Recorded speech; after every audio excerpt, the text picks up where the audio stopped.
right, you are back with comedian David Boyle, and I'm quitting alcohol. And it's been 1 year now. 1 year to the day. And today could not have been scripted more perfectly. Saturday night. Everyone's out partying. They just lifted restrictions. My wife went out to a party with her friends. All my other friends are out drinking. And here I am once again, sitting on the couch by myself, sober, staring at a wall. I'm back to where it all started. Depressed and staring at a white wall. Thinking to myself, this isn't how it was meant to be. Honestly, to say no one gives a fuck would be one of the greatest understatements a human being has ever made. I said to my wife this morning, I'm like, you know, it's 1 year today. And she's like, what's 1 year? I'm like, good point. That's a very good point. It's a warm, fuzzy feeling when you know your sacrifices are being appreciated. That's why you never do anything for anyone other than yourself. You just do it for yourself. If you're going to quit alcohol, no one gives a fuck. It's a year. Who cares? Fucking tomorrow will be a year and 1 day. It's not any different. Yesterday was fucking a year minus 1 day. 364 days. I don't even know if I'm a better person now than when I was drinking. I don't even know if I've made any progress as a person at all in the last 12 months. I don't even know if I've learnt that much. What I've learnt is everything's hard. Fucking everything is hard.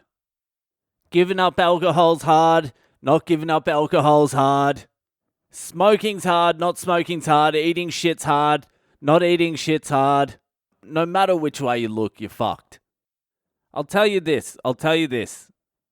If you're thinking of giving up drinking, which quite a lot of you have been messaging me and telling me you're about to do, here's some things you're going to need to know. Here's a few tools. This is what I've learned over the past year. If you're going to give up drinking, here are some of my insights. Here's some tools you can use. For starters, when you first give up drinking, complain. Complain like a motherfucker. Just complain about how bored you are. Complain about not being able to drink. Complain. I found this to be an unbelievably valuable tool.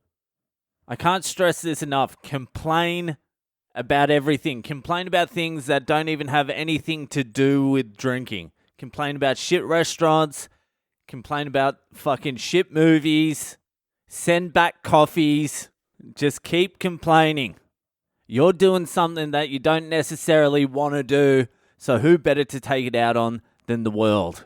So just complain, because after about 3 months of complaining, not only will every single person you know and love be completely fucking over it, after 3 months of non-stop complaining, you get sick of complaining too. And then eventually you'll just stop complaining. And you'll just accept this shit life as your new reality. Once you've reached that stage of acceptance, a calm comes over you. You no longer need to complain. Every now and then throw out a few complaints. You don't want it to completely die off. You want to keep people on their toes. Complaining is important. Along with complaining, what I felt very helpful indeed was a negative attitude. Full out negativity towards anything you're doing, all the people around you. You want to be walking through the streets daily, just thinking to yourself, fuck this cunt, fuck this bitch. Just on loop. Keep that going. Only hold on to the negative attitude for like the first 6 months. Drag it out to 8 months if you need to. You can't hold on to the negative attitude forever though. After a certain amount of time, it starts reversing back onto you. But at the start of quitting drinking, being real negative about everything helped me a lot. It's like doing mental weightlifting. That's exactly what it's like. Like when you're lifting heavy weights, while you're lifting the heavy weights, you're not like, fuck yeah, this is so good. You're like, fuck this, fuck you, fuck weights. Fuck this gym, I hope it burns down. Fuck Instagram. Fuck protein bars. Fuck everything. Then after a while, you get used to it and you can start reeling it in. What else have I learnt? This is going to be hard to hear, but the reality is, it's not the alcohol, it's you. The alcohol is not the problem. You're the problem. And once you give up alcohol, that becomes blindingly clear. You'll probably start thinking, oh, I don't feel any different. I still feel like a piece of shit. That's because you started drinking like a maniac because you are a piece of shit. And it's easier to drink to hide that shit than start taking a few steps in the direction of not being a piece of shit. This is all coming from experience, by the way. When you stop drinking, that is just the first fucking step. If you just stop drinking and think that's it, you're out of your fucking mind. You'll just start drinking again. Once you stop drinking, you really got to watch yourself. Like, you got to watch how you react to certain things. Because the booze is easily replaced with other shit like eating, gambling, smoking. So you think you win in the battle, but you lose in the fucking war. Because the same old core fucking problems are not getting dealt with. The other thing you need to know is it's hard. It's fucking hard. If anyone says it's fucking easy, they're out of their mind. Maybe taking a month off is alright. That's easy. But if you're in it for the long fucking haul, it's hard. And that's why complaining is good and being negative is good. You're like, fucking hell, fuck this. I don't want to do this anymore. But then you just keep doing it because you know there's no fucking alternative. The other thing is, I didn't have a fucking good day for the first 6 months. Like, everyone might differ, but I was in fucking flux. Well, you can hear it. Just listen to the fucking podcast. My days now are getting better and better.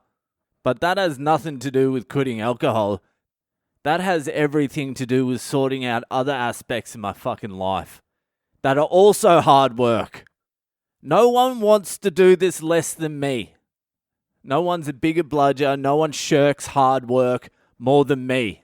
And if I can do it, any one of you scumbags can do it.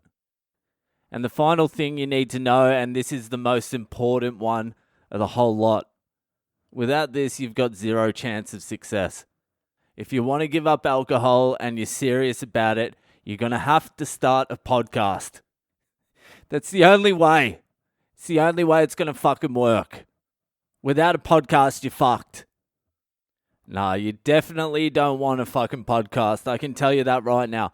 I'll tell you this. Doing this podcast is the hardest thing I've ever done in my entire life. It's 50 to 100 times harder than just giving up the actual alcohol. But do you know what happened? I was like, I'll quit alcohol. I'll record a 5-minute thing each day. It will keep me accountable. And I'm going to be honest, I wasn't really thinking about helping other people. I was mainly thinking about helping myself. And so I thought I'd just do it and throw it into the fucking ether. And then almost immediately people started listening. And people started messaging me, which was strange. People were relating to the shit I was saying. And then it was a surprise for me as more and more people messaged me. I started realizing I wasn't the only fucking person struggling with this shit. Like, I knew I wasn't the only person struggling with this shit, obviously. But it was an actual surprise to see how many people were just like me. And I don't mean like just like me, like good looking, 30-something guy kind of fat. I mean, there were people all around the world just like me. Different ethnicities, different races. Is that the same thing? I don't know. Different sexes. Both the sexes. The two of them, brackets 3. People of different ages. Young, old, different sex. It didn't matter. There were people everywhere in the world just like me with the same fucked up problem, with the same fucked up sense of humor. And that was the big surprise. So that's what surprised me, and that gave me a little bit of inspiration to continue myself. So I want to thank anyone who's listened to even one. It doesn't matter. I appreciate you gave me a chance. I want to thank the people who have been there from the start. I want to thank the people who have listened to every episode. You know who you are. I know who you are. Even if you think I don't know who you are, I actually do know who you are. And I want to thank you for listening. I want to thank everyone who's sent me in a message. The messages are the best. I fucking appreciate the messages like fuck. And they've overwhelmingly been supportive and positive. I love hearing your stories. I love hearing that you quit in the booze. I love hearing your progress being sober. I love hearing you getting back on the booze and fucking up your life again. I fucking love the messages. Thank you for anyone who's taken their time to send me a message. I also show my wife the messages as well, and it keeps her off my back for another fucking day. Thanks to everyone who's sent in a fucked up Friday story as well. I know they're a fucking pain in the ass to type out. I probably wouldn't even do it myself, but I fucking appreciate everyone who's done that. Keep sending in your stories, by the way. Don't listen to what I just said then. Thanks to everyone who gave us a rating and review. And that's fucking it. That's enough thanking. I'm fucking over it now. That's 1 year done. I'll be back tomorrow with 1 year and 1 day. For now, it's back to staring at the white wall. Thank you for listening, and I'll see you the fuck later.